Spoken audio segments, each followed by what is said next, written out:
Selamat pagi semuanya. Hari ini saya akan presentasikan topik yang berjudul pengembangan teknologi alternatif penghasil listrik dari energi matahari tanpa menggunakan panel surya. Presentasi ini disusun oleh saya, Alfonso Satria, dari Universitas Sanata Dharma, Fakultas Teknologi Rekayasa Mekatronika, Angkatan 23. Pertama, mari kita lihat latar belakang masalahnya. Kebutuhan energi global terus meningkat, sementara cadangan bahan bakar fosil semakin menipis. Energi matahari memiliki potensi besar, tapi saat ini penggunaannya masih dominan melalui panel surya fotovoltaik yang memiliki biaya tinggi dan efisiensi yang bergantung pada kondisi cuaca. Dan yang kedua adalah teknologi konsentrasi cahaya yang membutuhkan infrastruktur besar. Oleh karena itu, diperlukan solusi alternatif berupa teknologi baru yang berbasis mekanisme thermal dan material inovatif untuk mengkonversi energi matahari menjadi listrik. Dari latar belakang tersebut muncul beberapa pertanyaan umum. Bagaimana mekanisme yang memungkinkan konvensi panas matahari tanpa menggunakan panel surya atau sistem optik? Yang kedua adalah bagaimana material apa yang paling efisien untuk mengubah panas menjadi listrik.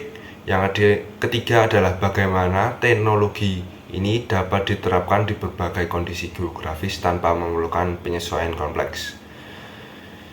Adapun tujuan dari penelitian ini adalah sebagai berikut: mengembangkan teknologi alternatif untuk mengkonversi panas matahari menjadi listrik tanpa menggunakan panel surya. Yang kedua adalah menganalisis efisiensi teknologi ini dibandingkan dengan teknologi konvensional. Yang ketiga adalah menilai fleksibilitas teknologi dalam berbagai kondisi geografis. Penelitian ini dilakukan melalui berbagai langkah: pengumpulan data melalui studi literatur dan eksperimen, dan pengembangan prototipe yang memiliki 4 karakter utama, yaitu kemampuan menyerap spektrum material, isolasi thermal yang baik, sifat hidrofilik, dan struktur dengan pori-pori saling berhubungan. Energi matahari adalah salah satu sumber energi terbarukan yang melimpah dalam selalu tersedia di belahan dunia. Teknologi fotovoltaik PV mengubah energi matahari menjadi listrik menggunakan semikonduktor, dan untuk tantangannya adalah biaya tinggi, efisiensi bergantung pada cuaca, dan perawatan yang kompleks. Yang kedua adalah teknologi counter solar power CPS, memusatkan cahaya melalui matahari untuk menghasilkan panas dan listrik. Keterbatasannya adalah membutuhkan infrastruktur yang besar dan kompleks. Karena kendala-kendala ini, pengembangan teknologi alternatif lebih sederhana, efisien, dan terjangkau menjadi mendesak untuk memenuhi kebutuhan energi masa depan. Teknologi termolistrik. Teknologi utama yang digunakan adalah teknologi termolistrik yang bekerja berdasarkan prinsip efek Seibach. Efek ini memungkinkan perbedaan suhu menghasilkan listrik. Kelebihan teknologi ini adalah dapat digunakan berbagai kondisi lingkungan, struktur sederhana, dan mudah dirawat. Namun, tantangannya adalah efisiensi material termolistrik saat ini masih tergolong rendah. Sistem yang dikembangkan terdiri dari 2 komponen utama, yaitu penangkap panas yang berfungsi untuk menyerap radiasi matahari, dan yang kedua adalah modul termoelektrik yang mengonversi panas menjadi listrik. Inovasi